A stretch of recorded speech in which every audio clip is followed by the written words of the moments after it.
94장 찬송하시겠습니다. 찬송가 94장입니다.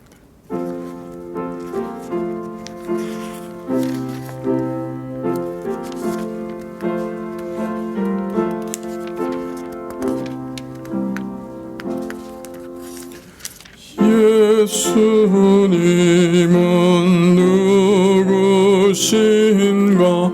우는 자의 위로와 없는 자의 풍성이며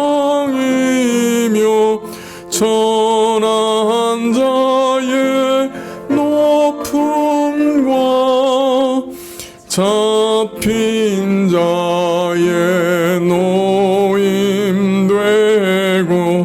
우리 기쁨 되시네. 예수님은 누구신가? 약한 자의 강함과 누른 자의 빛이시며 병든 자의 고침과 죽은 자의 부활되고 우리 생명 되시네. 예수님은 누구신가?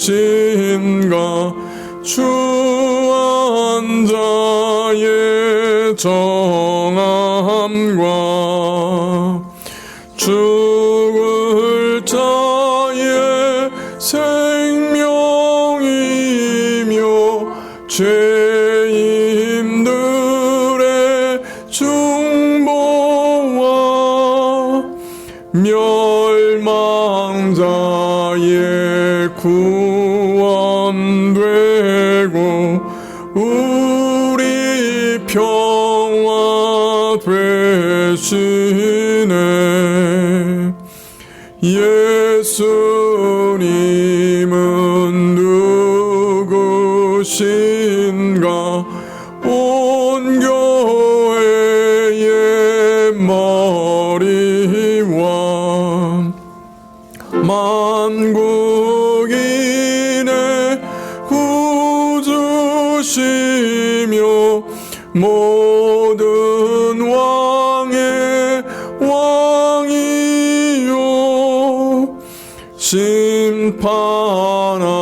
심판하실 주님 되고 우리 영광 되시네.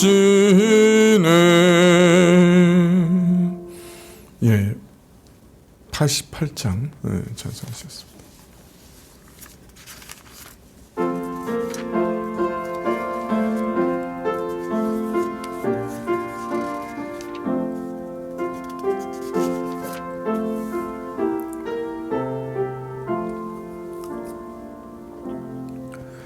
내 진정 사모하는 친구가 되시는 구주 예수님은 아름다워라.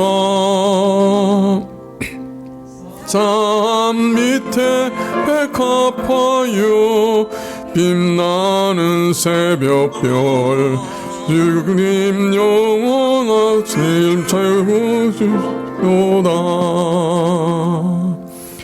내 마음이 아플 적에 큰 위로 되시며 뜨아 외로울 때 좋은 친구라. 주는 저 산 밑에 백합 빛나는 새벽별 이 땅 위에 비길 것이 없도다. 내 모든 염려 이 세상 고락감 그와 항상 같이 하여 주시고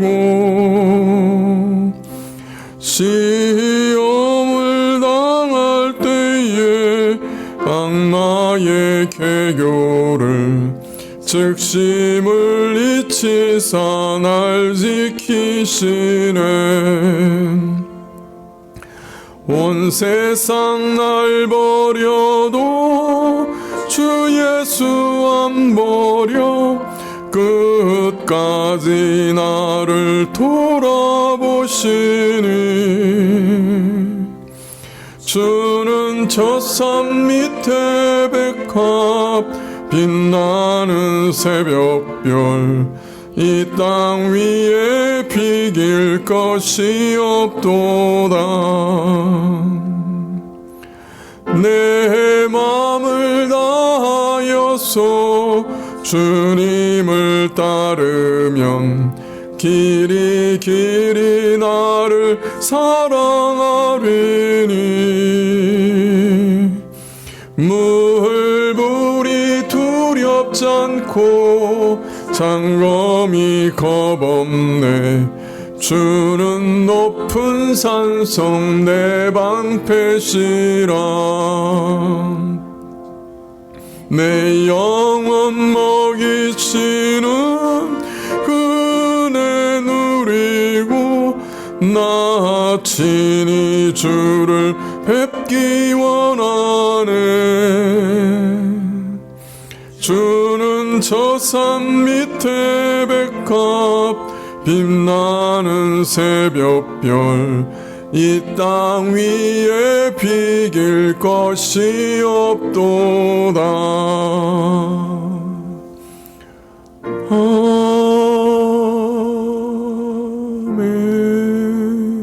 아멘. 예, 기도하시겠습니다.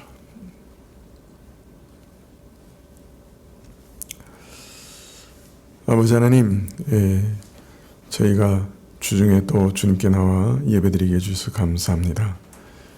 저희 마음이 황망하고 또 분주할지라도 마음을 모아서 주님 함께 나아가 예배드리게 하여 주시옵소서.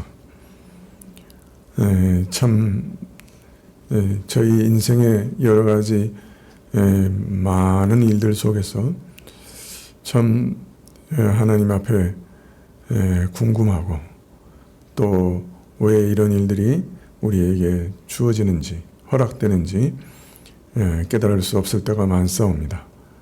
그러나 하나님 저희 안에 하나님께서 하나님만을 의지하는 믿음을 이 모든 일들 가운데 잊지 않도록 잃어버리지 않도록 주님께서 도와주시기를 간절히 기도드립니다. 저희가 믿기로는 하나님이 허락지 아니하시고는 이 땅에 그 어떤 일도 일어나지 않는 줄 저희가 아옵니다. 참으로 참새 2마리가 한 아사론에 팔리는 것까지도 하나님의 허락하심 때문에 이루어지는 일인 줄 아는데 참 저희 마음에 먼저 겸손한 마음을 주셔서 하나님께서 허락하신 모든 일들 앞에 참 엎드려서 참 유업처럼 말씀드릴 수 있도록 주님께서만 영광을 받으시옵소서 하고 엎드릴 수 있도록 주께서 역사해 주시기를 원하고 또 그 가운데서 배울 수 있는 것들을 배우게 해 주시기를 원하고 무엇보다도 그 가운데서 우리의 죄악을 발견하고 회개하게 하시고 또 그 가운데서 무엇보다도 하나님만을 깊이 의지하는 참 믿음을 얻을 수 있도록 도와주시옵소서. 하나님이 허락하신 것을 감사하고 또 어려운 일들 속에서도 하나님이 허락하신 줄 알고 깊이 겸손하게 부복하고 엎드리며 주께서 허락하신 일입니다. 엎드려서 주님 앞에 경배하고 또 여기까지 멈추라 하십니다. 멈추게 하시고 여기까지 얻으라 하십니다. 거기 서게 하시고 하나님 앞에 참 주님을 인정하면서 항상 살아가게 하시되 또 우리의 모든 삶을 순간순간마다 하나님께 의탁하고 의지하고 구원해 주시기를 참 저희를 살려주시기를 기도하면서 또 이 땅에서 지탱되어 가게 하시기를 무엇보다 믿음을 끝까지 지키게 하시기를 구하게 하시고 또 그 기도에 응답하시기를 간절히 기도드립니다. 오늘도 저희 죄를 사하시는 주님 앞에 저희 죄를 고백하면서 또 말씀 주시기를 구하면서 기도하오니 저희 기도를 응답하옵소서. 예수님의 이름으로 기도합나이다. 아멘. 네, 말씀은 시편 45편 1절부터 7절까지 말씀입니다.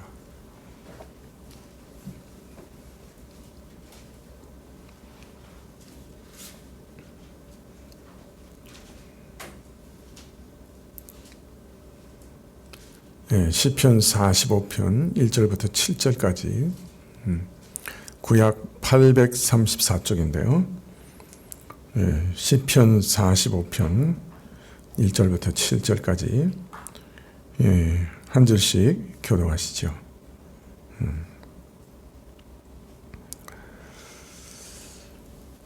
내 마음에서 좋은 말이 넘쳐 왕에 대하여 지은 것을 말하리니 내 혀는 필경의 붓과 같도다.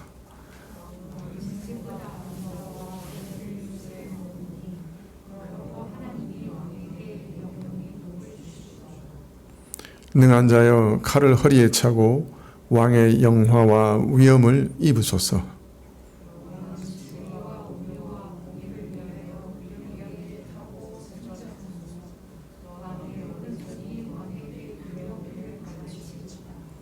왕의 살이 날카로워 왕의 원수의 염통을 뚫으니 만민이 왕의 앞에 엎드러지는도다.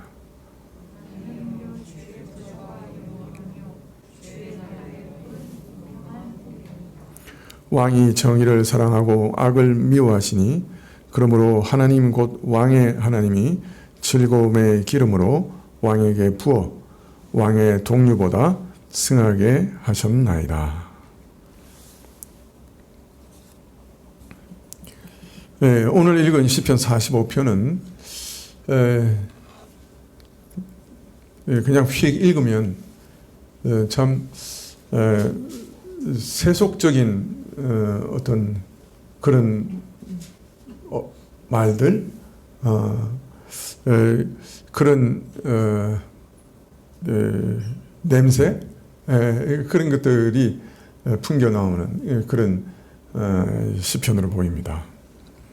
왕에 대해서 말하면서 능한 자여 칼을 허리에 차고 왕의 영화와 위엄을 입으소서. 마치 나폴레옹이 보검을 허리에 차고 백마를 타고 참 멋있는 그림을 그렸죠. 마치 그 장면을 이렇게 연상케 하는 뭐 그런 말씀처럼 이렇게 느껴지죠. 칼을 허리에 차고 아주 그냥 영화 위엄을 입으라. 또 왕의 살이 날카로워서 왕의 원수의 염통을 뚫으니 참 만민이 왕 앞에 엎드러진다. 어떻습니까? 이 밑에 더 뒤에 보면 또 뭐 이렇게 왕의 뭐 왕비들 뭐 이렇게 뭐 이런 얘기들 나와서 이렇게 참 이런 표현을 보면은 이스라엘의 어떤 왕에 대해서 지금 그냥 말하고 있다. 또 이제 밑에 후반부까지 다 읽으면은 이스라엘 왕의 어떤 결혼식에 대해서 노래하는 시인가 보다. 이렇게 이야기가 쉽습니다.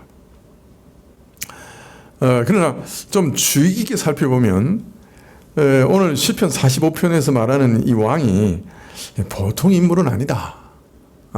참 특별한 인물이다 하는 것을 알 수가 있습니다.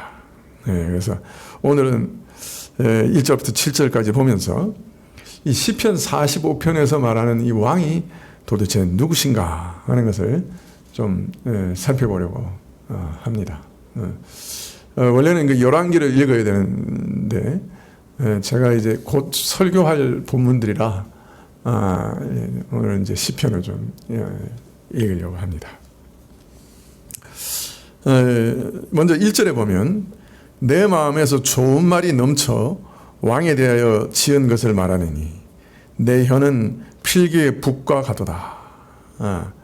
그 왕에 대해서 얘기하면서 나도 모르게 온갖 좋은 말이 마음에서 솟아나고 입에서 막 흘러나와 필기의 북과 같이 능숙하고 거침없이 막힘없이 기록이 된다. 참 세상 왕에 대한 얘기면 되게 아첨하는 같이 느껴집니다. 그죠? 그냥 막 내 입에서 뭐 그 왕에 대한 좋은 말이 그냥 막 입에서 넘쳐난다. 여하튼 지금 이 시편 기자는 이 왕에 대해서 어떻게 느끼고 있어요? 그 참 너무너무 좋아요. 그죠? 너무너무 좋아요. 그 왕에 대해서 얘기하는 게. 막 감격스러워요. 그 마음이, 이 왕에 대한 마음이 매우 특별하다 하는 것을 우리가 알 수가 있죠. 자, 그럼 왜 이 왕을 바라보기만 하면 참 가슴 떨리는 감격으로 온갖 좋은 말이 마음에서 솟아나고 입에서 흘러나오고 붓으로 기록할 수밖에 없는가? 이거 거의 연애 편지 수준이네요. 이렇게 읽으니까. 어떤 인물이냐? 이게 45장 2절에 왕은 인생보다 아름다워 은혜를 입술에 머금으니 그러므로 하나님이 왕에게 영영이 복을 주시리로다. 왕이 먼저 인생보다 아름답다 그럽니다. 사람들보다 아름답다. 아마 이 왕이 신분이 벌써 이제 왕이니까 일반적인 백성들과는 확실히 구별되는 사람이고 그 권세와 영광이 아주 뛰어나서 이게 참 아름답다고 말할 수밖에 없지 않는가 이렇게 생각해 볼 수도 있겠습니다만은 바로 이어서 하나님이 영영이 복을 주시기 때문에 왕의 입에서는 은혜가 쏟아집니다. 이렇게 말하고 있어요. 자, 그러니까 다른 모든 인생들보다 이 왕이 아름답게 여겨지는 이유는 뭐예요? 네? 아름답게 여겨지는 이유가 뭐예요? 아름다운 은혜를 입술에 머금으니 그러므로 하나님이 왕에게 영영이 복을 주시도다. 이게 이유예요. 그죠? 이게 다른 인생보다 아름다운 이유가 그거예요.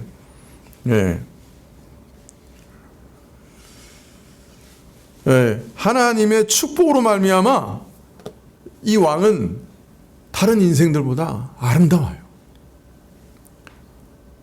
뛰어나요. 자, 그러니까 여기서 왕에 대한 칭찬과 이 왕이 가지고 있는 영광, 이것은 어떤 세속적인 어떤 차원에서의 왕의 영광을 말하는 것이 아니라 하는 것을 이 말씀에서 벌써 짐작할 수 있죠.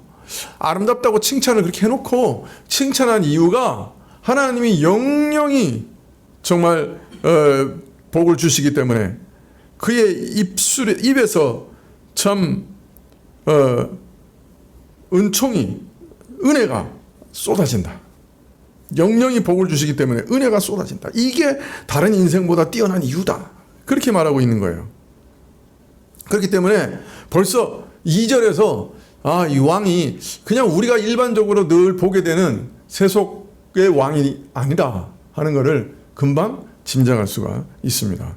어떤 면에서는 하나님의 축복으로 말미암는 이 왕의 영광과 권세는 이 세상의 차원을 넘어서는 것이다 라고까지 할 수 있을 겁니다. 은혜를 입술에 머금고 이렇게 번역했지만은 더 정확하게 번역하면 은총이 그 입술에 흘러 넘친다 그런 말입니다. 은총이 그의 입술에 흘러 넘치나니. 자, 왕의 입술에서 은총이 흘러 넘친다는 말은 무슨 말일까요? 그 왕의 말 재주가 아주 좋아가지고 아주 공교하고 아름다운 말이 막 입에서 쏟아져 나온다, 그런 말일까요? 그런 것보다는 왕의 입의 말이라고 하는 것은 보통 이 통치자들은 뭘로 통치합니까? 말로 통치하죠. 그죠? 다른 말로 말하면 그 왕의 통치 명령이 그 말하는 것마다, 그가 통치하는 것마다 은총이 흘러나와요. 하나님의 은총이 막 흘러나온다. 왕의 입에서 끊임없이 흘러나오는 이 통치 명령이 모든 사람에게 은혜와 은총이 된다. 쉽게 말하면 왕은 백성을 다스리되 모든 사람을 은혜와 은총으로, 하나님의 은혜와 은총으로 다스리셔요. 이런 통치를 베푸기 때문에 하나님께서 저를 영영히 축복하셨기 때문에 이렇게 가능하다. 이게 가능하다. 따라서 왕이 그 인생들보다 아름답다 한 말은 그에게 이루어지는 하나님의 통치가, 그 하나님의 영령을 받아 그 백성을 다스리시는 그 통치가 아름답고 그 은총이 쏟아져 나오기 때문에 모든 인생들보다 아름답다. 이분은 참 아름다운 분이다. 그렇게 말합니다. 이처럼 그 아름다운 인생, 그 아름다움이 모든 인생보다 승한 왕의 입술에서 은총과 은혜가 흘러나오는 것은 하나님의 축복의 결과인데, 이어서 이런 축복의 내용을 계속 밝히고 있습니다. 45장 3절에 능한 자여 칼을 허리에 차고 왕의 위엄과 영화와 위엄을 입으소서. 능한 자여 이렇게 말하고 있는데요. 여기서 능한 자라 하는 말은 원래 뜻은 용사라는 뜻입니다. 용사요. 이 특별한 왕은 무엇보다 용사예요. 모든 대적과 싸워 이기는 강력한 용사예요.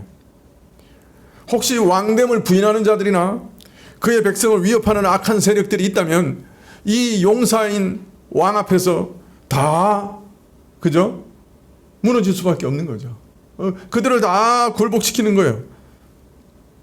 그래서 그 백성들을 그 대적의 손에서 구원해내는 강력한 용사입니다. 칼을 허리에 찬 모습은 어떤 대적이든지 능히 물리칠 수단과 힘을 가진 강한 용사임을 다시 우리에게 보여주고 있습니다.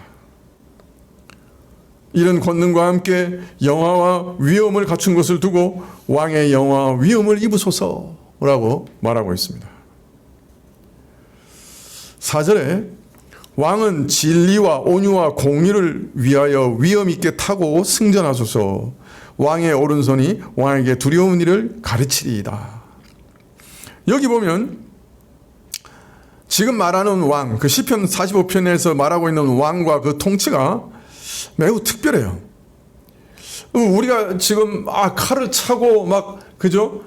위엄 있게 막 이렇게 대적을 이기고 이러니까 그의 무기가 뭐 창, 칼 막 이렇게 막 나올 것 같아요. 화살, 뭐 활 막 이렇게 나올 것 같은데 갑자기 내용이 싹 바뀝니다. 그는 창과 칼이나 이거 무력으로 싸우는 사람이 아니에요. 일반 세속 권력의 힘, 권세 이런 것으로 싸우는 사람들이 아니에요. 통치하는 사람이 아니에요. 4절 상반절에 왕은 진리와 온유와 공의를 위하여 위엄 있게 타고 승전하소서. 네. 뭐로 승리하느냐?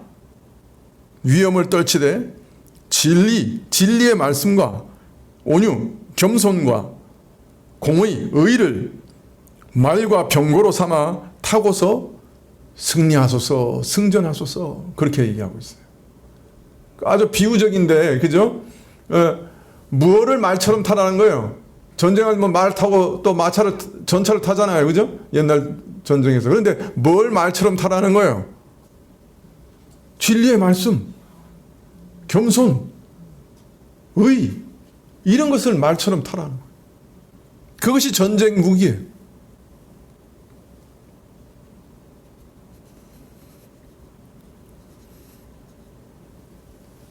네. 예, 여러분 이게 시예요. 이게 압축된 시적인 표현이라고요. 여러분 사실 우리가 세상 정치권에서 매일 듣는 얘기가 뭐예요? 정의요, 진실이요, 공의요. 이건 세상 정치권에서 매일 듣는 얘기예요. TV만 틀어놓으면 그 얘기밖에 없어요. 뭐가 정직한 거냐? 뭐가 진리냐? 사실이 뭐냐? 근데 정치야말로 가장 불의가 판치고 거짓이 판치는 곳이에요. 그죠? 우리나라는 좀 너무 심한 것 같아. 그래서 우리가 벌써 그러잖아요. 정치가의 말을 고지곧대로 믿는 사람이 몇이나 돼요? 예? 아니, 정치가가 하겠다는 대로 다 했으면 우리나라 지금 파라다이스가 됐지.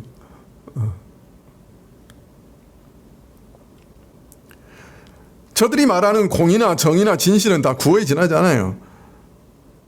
그리고 현실이 그런 만큼 진리와 겸손, 의로서 악한 세상을 통치할 수 있다고 믿는 사람 아무도 없어요. 이런 생각하는 사람은 도덕적 이상가나 몽상가일 뿐이에요. 어떻게 사람을 겸손과 진리와 의로 다스릴 수 있겠습니까? 험악한 세상을 다스리기 위해서는 폭력 사용이 불가피해요. 채찍으로 쳐야 돼요. 그게 유일한 효과적인 수단이에요. 경찰력을 동원하고 가둬놓고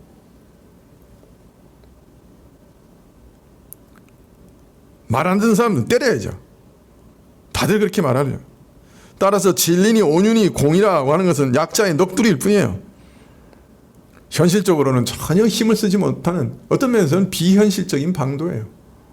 자, 그런데 이런 특별한 왕은 모두가 멸시할 뿐이요, 말은 하면서는 실제로는 실현 가능성이 전혀 없다고 생각하는 그 진리의 말씀과 겸손과 의를 가장 강력한 무기로 삼아서 마치 말과 병과 같이 적과 전장을 그것으로 휩쓸어 버릴 것이다. 그렇게 말씀하고 계시는 거예요.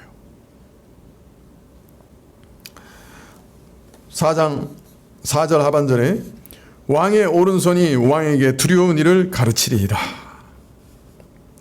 그의 오른손을 휘두르는 대로 두려운 일들이 일어날 것이다. 대적의 간담을 서늘하게 하는 일들이 일어날 것이다. 5절에 왕의 살이 날카로워 왕의 원수의 염통을 뚫으니 만민이 왕의 앞에 엎드러지리로다. 흉폭한 대적으로 하여금 전혀 위협을 느끼지 못할 것이라 웃음거리가 되고 말 것이라고 하는 그 무기, 저는 대적이 눈 하나 깜짝하지 않을 것 같은 그런 무기, 진리의 말씀과 겸손과 의로움이 그 입에서 흘러나오고 그의 손에 붙들리게 되면 세상의 그 어떤 화살보다 예리하여 대적의 심장을 꿰뚫을 것이다.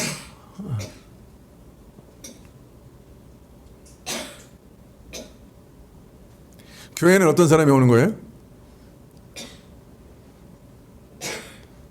하나님 말씀이 그 심장을 꿰뚫은 사람이 오는 거예요. 그래서 굴복하게 된 거예요.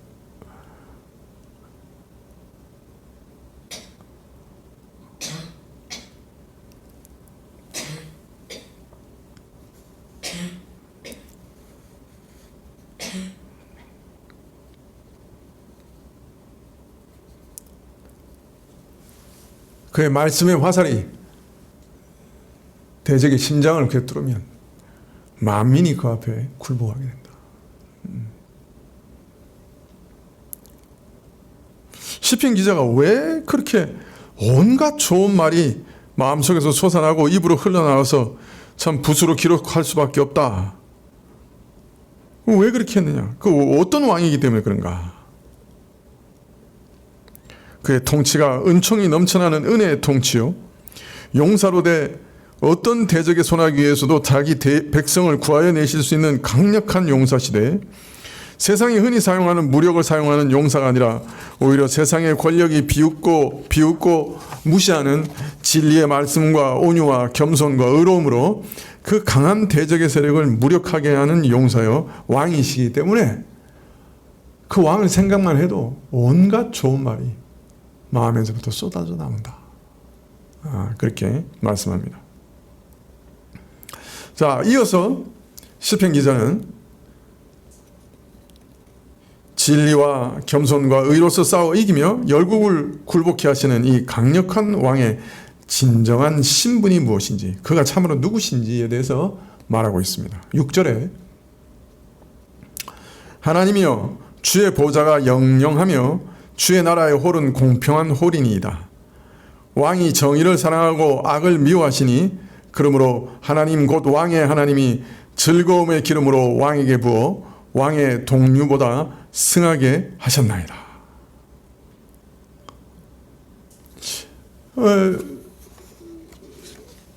오늘 말씀에 보면 이 시간이 다 영원으로 나와요. 하나님 복을 주시는데 이 왕에게 뭐라 그래요? 영원히 복을 주신다. 주의 보좌가 영원하다. 이것만 해도 벌써 그죠?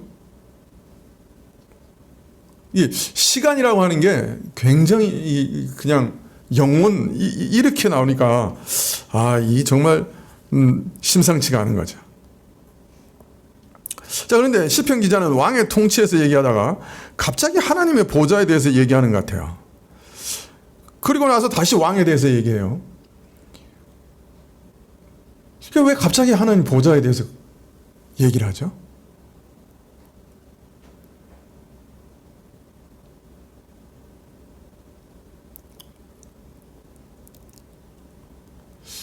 그래도 어떤 흐름이 있잖아요. 그죠?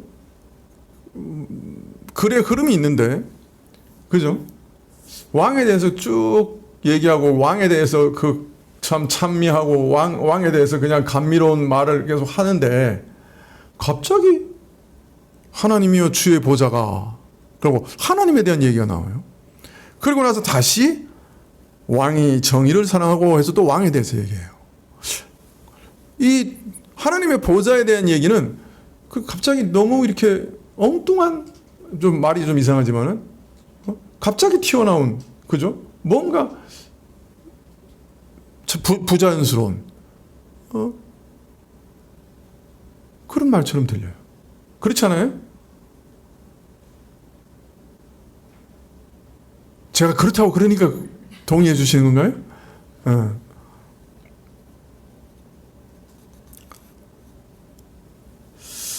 하나님의 보좌가 영영하고 그 나라의 권위는 공평한 권위라고 얘기하는데, 왕에 대해 얘기하다가 갑자기 그 방향을 틀어서 하나님의 보좌에 대해서 얘기하니까 뭐가 좀 어색한 것 같아요.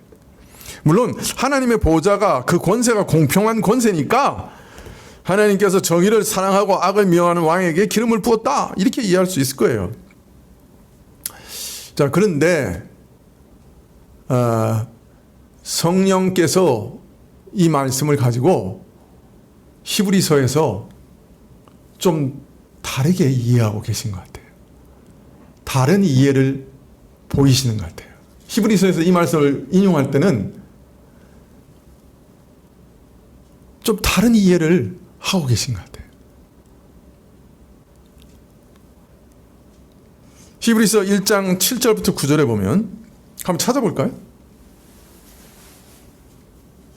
히브리서 1장 7절부터 9절까지 한번 보실래요?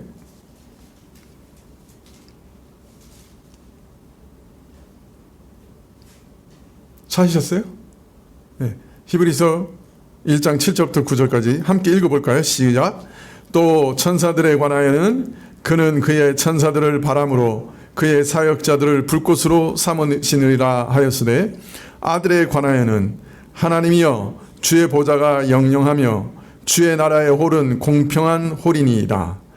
내가 의를 사랑하고 불법을 미워하였으니 그러므로 하나님 곧 너희 하나님이 즐거움의 기름을 내게 주어 내 동료들보다 승하게 하셨도다. 자, 히브리서 기자는 지금 예수님께서 천사들보다 훨씬 뛰어난 분이시다 하는 것을 알리고 있어요. 그래서 불꽃 같은 천사도 그의 사역자들로 삼으시는 반면에, 즉 천사들은 하나님께서 그 뜻을 받들어 섬기게 하시는 섬김의 영에 지나지 않는 반면에, 그의 아들에 관하여서는, 그 아들 예수 그리스도에 관해서는 이라고 얘기하면서 히브리서 1장 3절 이하에 오늘 시편 45편 6절 이하를 인용하고 있어요. 자, 그러니까 다른 말로 말하면 시편 46편 6절부터가 모두 누구에 대한 얘기라는 거예요? 예? 예? 아들에 대한 얘기란 말이에요. 그러면 이걸 어떻게 해석해야 돼?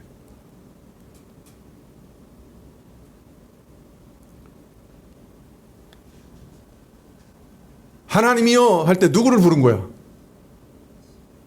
예? 누구를 부른 거라고 해석한 거예요? 아들을 부른 거라고 해석하고. 그러면 하나님이여라는 누구를 부른 거예요? 시편 45편에서 바로 아들을, 그 왕을 부른 게 되는 거예요. 무슨 말인지 이해가 되세요? 네.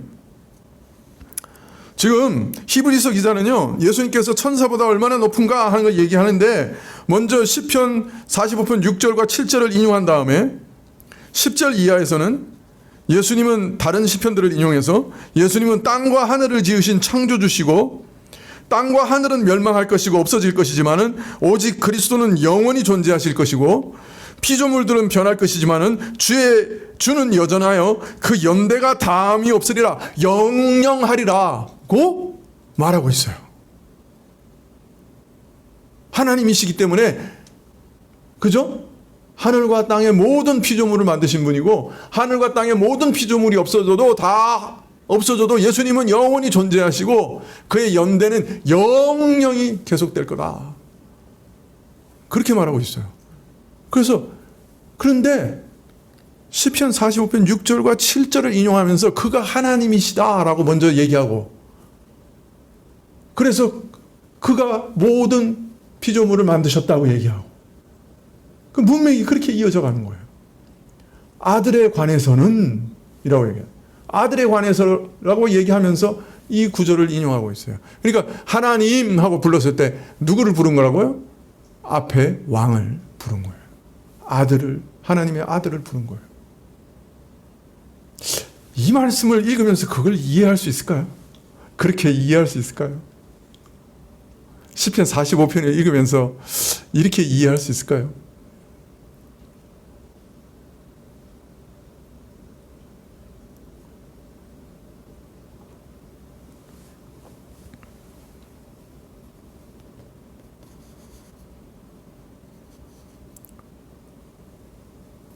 시편 45편 7절에서 하나님이여 주의 보좌가 영영합니다 라고 할 때 이 하나님은 바로 앞에 나온 왕의 호칭으로 히브리서는 이해하고 있는 것으로 보입니다. 네, 따라서 오늘 시편 기자는 앞에 왕, 바라보기만 하여도 온갖 좋은 말이 마음에서 솟아나오고 입으로 흘러나오는 왕을 가리켜 하나님이여 라고 호칭하고 있는 것입니다. 하나님이신 왕이여 당신의 보좌는 영영하나이다 라고 말하고 있는 것이에요.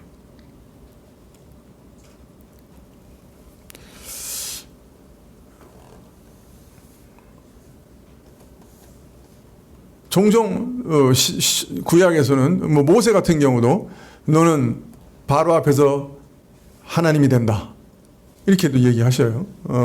하나님을 대리하는 자에게 하나님이라까지 얘기하신 적도 있어요. 그러나 오늘 시편 45편 7절에서 왕을 향해 하나님이여 주의 보좌가 영영하며 라고 할 때 이 왕을 하나님의 대리자로 인식하고 하나님이여 라고 호칭했다고 보기는 어렵습니다.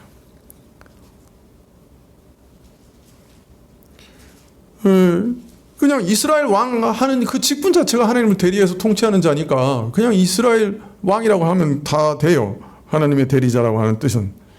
근데 굳이 그를 가리켜 하나님이여 라고 호칭한 것은 그가 이스라엘을 다스리도록 세움 받으신 왕이지만 사실은 그 신분이 더 고귀해서 인간을 초월한 하나님을 미심을 나타내기 위해 부른 호칭이라 할 수밖에 없습니다. 그래서 그는 모든 인생보다 아름다우세요. 하나님의 영영한 복을 받으시는 분이에요. 주의 보좌가 영영하다. 이 왕권은 영원하다 말합니다. 참 세상의 권세자들은 그 부침이 참 심하죠. 어제 있다가 오늘 없어지는 것 같습니다. 뭐 아무리 길어도 인간 역사 가운데 제국을 유지하는데 1000년 이상 유지한 제국은 거의 보기 힘들어요. 우리나라 왕조가 좀 유독 길어요. 중국은 보통 200년 단위로 순환이 되는데 바뀌는데 우리나라는 한 500년, 그죠? 신라 같은 경우는 1000년 왕국이었죠, 그죠? 그러나 그 길고 길다 해도 하나님 앞에서는 밤의 한 경점에 불과해요. 1000년이 하루 같고 1000년이 밤의 한 경점 같은 하나님 앞에서는 그냥 아침이 해가 떠오르면 사라지는 이슬과 같은 권세예요. 이처럼 세상의 권력은 하나님께서 기뻐하시는 뜻을 따라 잠깐 세우시기도 하고 폐하시기도 하는데, 그래서 반짝 나타났다가 사라지는 것인데, 오늘 시편 45편이 말하는 이 왕의 보좌는 영원하다고 말합니다. 이 왕권은 결코 무너지지 않습니다. 영원히 계속됩니다. 세상 권력은 언제 무너질지 모르고, 그러므로 우리가 그걸 전적으로 의탁할 수 없어요. 불안해요. 그러나 이 권세는 영원히 계속될 것이기 때문에, 변함이 없을 것이기 때문에 안심하면서 의지할 수 있습니다. 이 왕권이 그냥 대대로 이어진다는 말이 아니에요.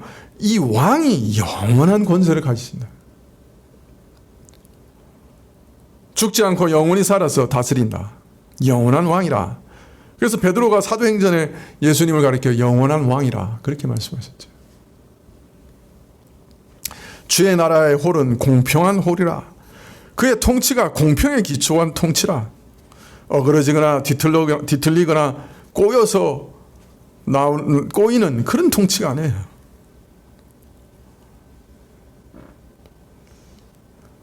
참, 한 사람이 어그러지고 한 사람 통치자가 뒤틀리고 꼬이면 얼마나 그 나라가 힘든지, 그죠?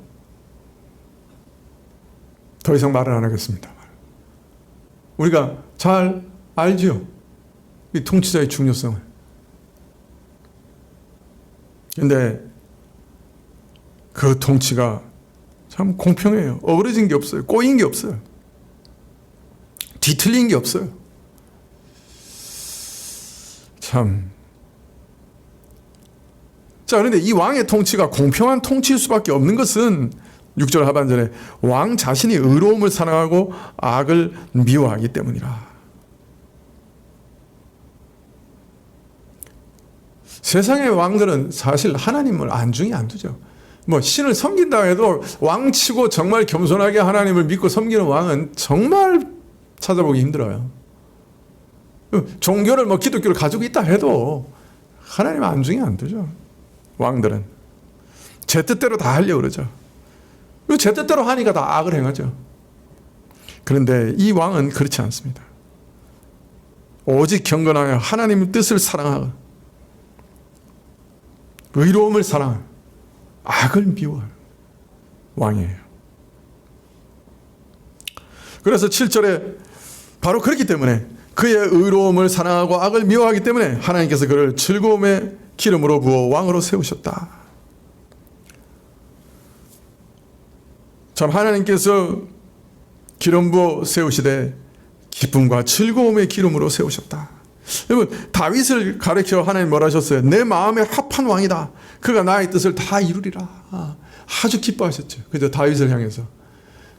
그 아들 예수 그리스도를 향해서는 뭐라 그러셨어요? 성령께서 비둘기 형체로 그 위에 임하실 때 저는 내 사랑하는 아들이요 내 기뻐하는 자라. 너희는 그의 말을 들으라. 내 기뻐하는 자라. 바로 이 왕이 바로 그 왕이에요.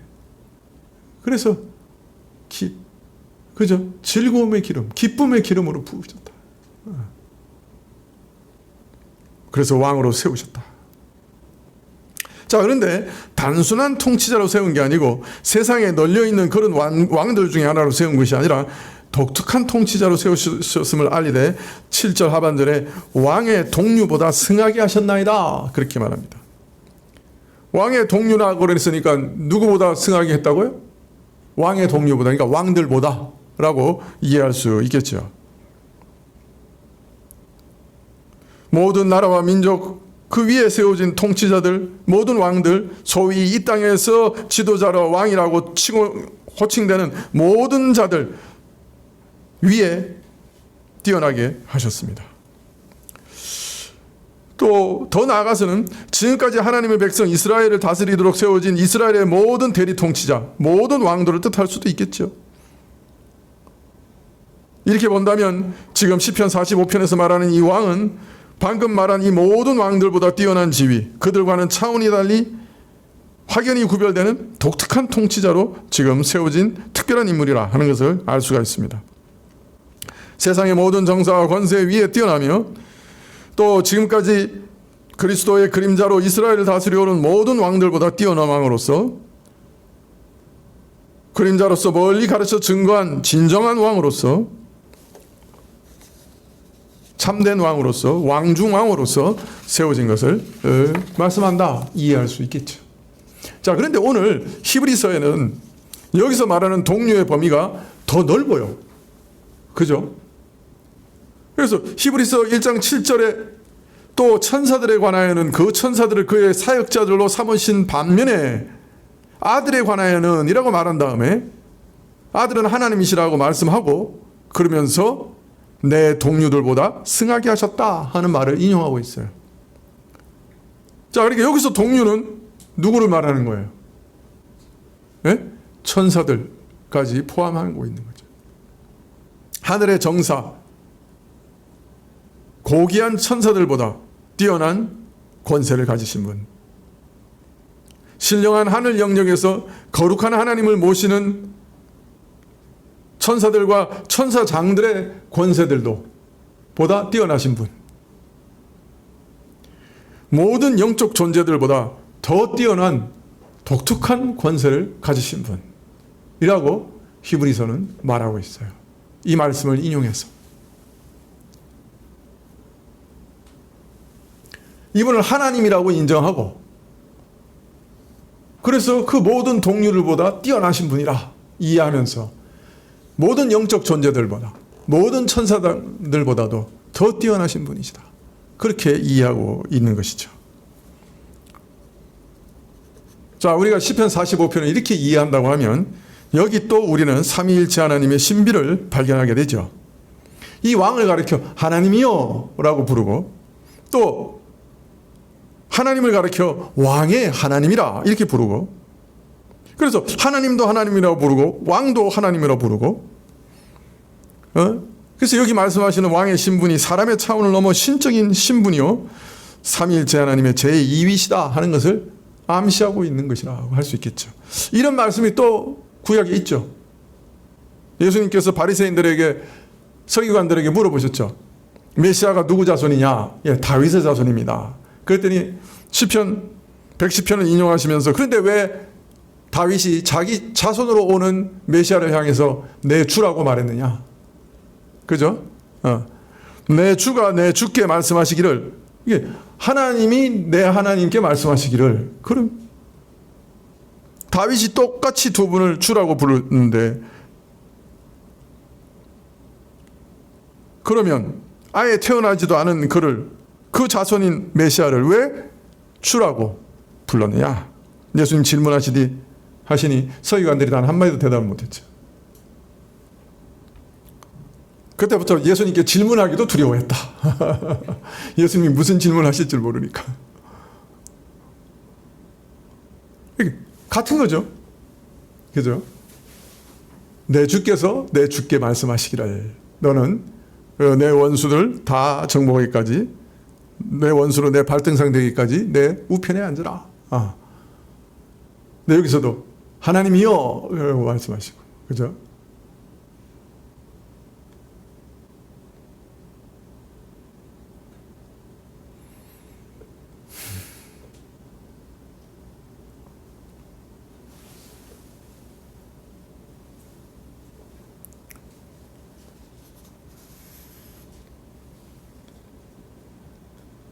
네. 구약에도 이런 삼위일체 하나님의 비밀에 대해서 계시되어 있는가? 성육신의 비밀에 대해서 계시하고 있는가? 우리 예수님 오신 다음에 예수님 설명을 다 들어도 이제 겨우 알까 말까 하는데, 구약 사람들도 그런 깊은 비밀을 알고 있었을까? 하나님이신 분이 왕으로 오신다고 하는 성육신의 비밀을 알고 있었을까? 하나님이신 분이 또 하나님께 말씀하시는 이런 삼위 하나님의 비밀을 알고 있었을까? 그때 사람들이 그걸 어떻게 알았을까? 그러나 성경을 내용을 깊이 살펴보면 그런 내용이 많아요. 그죠?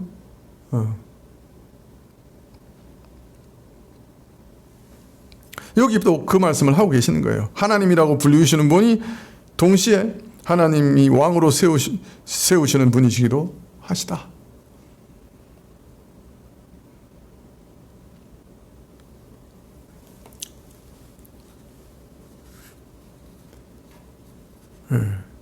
히브리서 기자는 같은 성령께서 쓰신 시편을 이렇게 해석했어요. 아들에 관하여 왕에 대해서 말하기를 왕이 하나님이시여 라고 시편 기자가 말했다.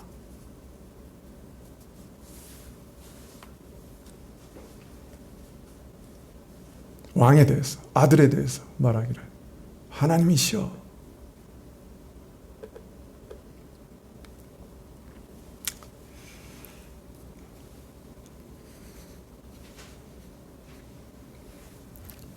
재밌는 거는 그 머리 좋은 사람들이 이런 말씀 못 믿어요.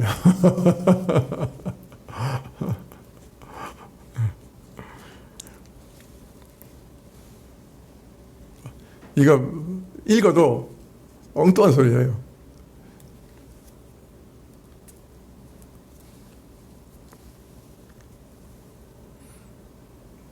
어떻게 하나님이여 부른 다음에 이 하나님이 이 왕을 기름 부었다고 말할 수 있느냐? 예.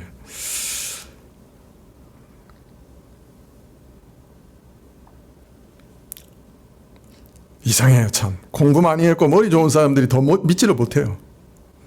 성경을 파괴하고 복음을 대적하는 중에 그 우두머리들이 다 보면 아주 유력한 학자들이에요. 뭐 성경 언어는 다 외우고 있고 뭐 성경 다 외우고 있는 사람들, 평생 공부해온 학자들이에요. 근데 그 사람들이 제일 못 믿어요. 참 신기하죠. 예. 책을 파고들고 연구해서 깨닫는 일이라고 하면 이런 사람들이 제일 먼저 깊이 깨달아야 되는데 실제로는 그런 사람들이 복음에서 제일 거리가 멀어요.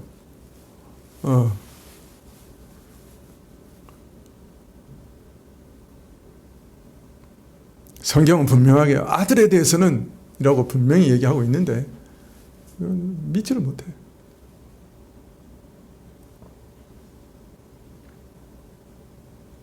복음에서 제일 거리가 멀어요. 자, 이런 일을 보면 참 바울 사도가 말씀하신 그 말씀이 옳은 것 같아요. 이 복음이 만약에 사람의 지혜로 깨달을 수 있는 것이라고 했다면 세상의 서기관들이, 엘리트들이 결코 예수님을 십자가 못 박지 않았을 거다. 머리 좋은 사람들, 엘리트들이 제일 먼저 깨달을 수 있는 성경이라고 하면 그 사람들이 예수님을 십자가에 결코 못 박지 않았을 거다. 성경은 겸손한 사람만 깨달아져요. 복음을 깨달을 수 없는 무지한 자라고 하는 것을 참으로 깨닫고 진리를 깨닫게 해주십시오 하고 진실로 겸손하게 기도하는 사람만 성경은 깨달을 수 있어요. 그런 기도 없이 성경 읽으면 참 위험하죠, 오히려.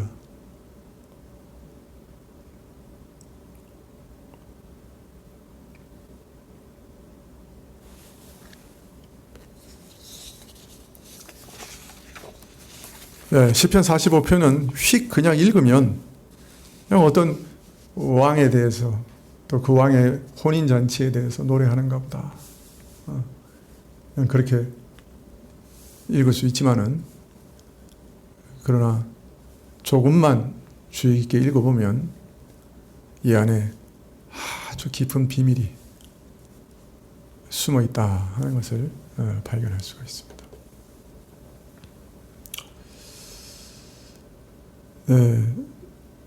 시편 기자들이 우리 신약 성도들보다도 더 깊이 알고 있었던 것 같아요. 어떤 면에서는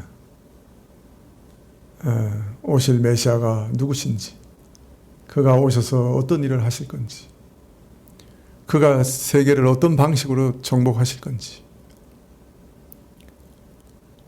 우리 못지않게 시편을 읽어보면 그렇죠. 훨씬 더 깊이 있게 이미 알고 계셨다 하는 것을 우리가 알 수 있습니다.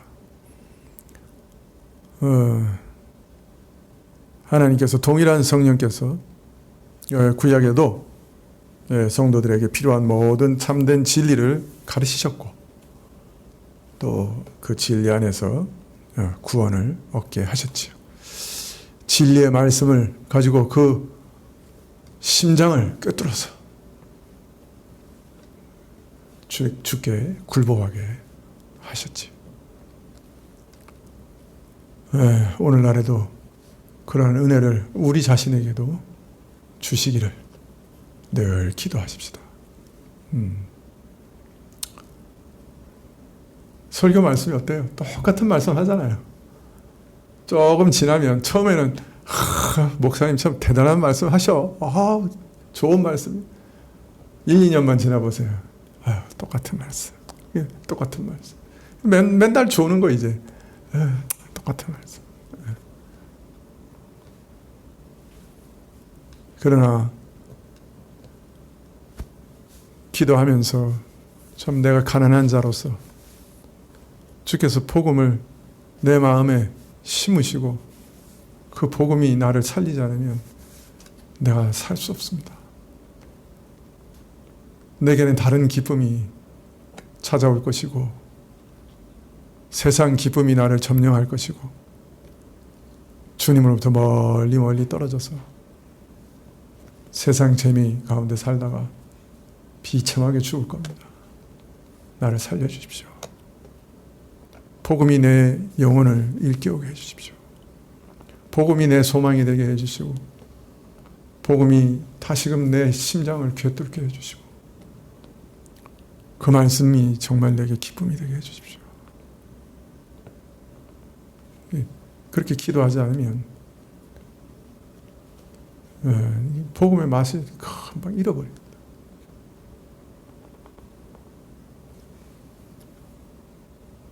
누가 와서 설교해도 마찬가지.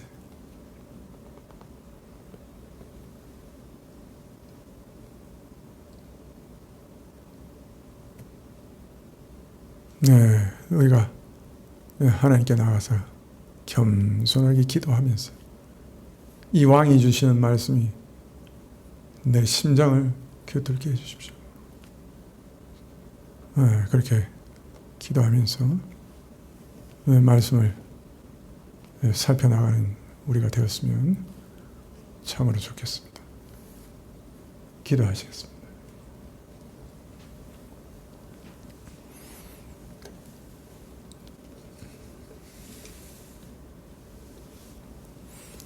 아들에 관하여 말씀하신 이 말씀이 우리 마음에 참 아름다운 말, 세상의 그 어떤 말보다 어떤 시보다 아름다운 시로 우리 마음에서 흘러나오게 해주십시오. 참 늘 이성으로 부패하고 어두워진 이성으로 하나님 말씀을 이리 듣고 저리 듣는 어리석은 자들을 불쌍히 여기시고 성령의 강한 권능으로 우리 마음을 부수셔서 우리 심장에 하나님의 말씀을 쏘아 넣어주시고 그리해서 우리로 살게 하여 주십시오. 복음의 기쁨을 우리가 늘 잃지 않도록 도와주시고 늘 이 말씀들이 살아서 우리 마음에 꿈틀대게 해 주십시오.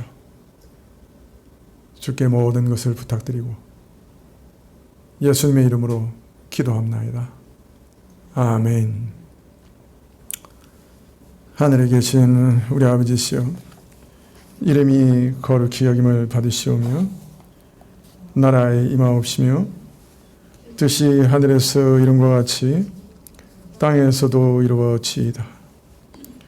오늘날 우리에게 일용할 양식을 주옵시고 우리가 우리에게 죄 지은 자를 사하여 준 것 같이 우리 죄를 사하여 주옵시고 우리를 시험에 들게 하지 마옵시고 다만 악에서 구하옵소서. 대개 나라와 권세와 영광이 아버지께 영원히 있사옵나이다. 아멘.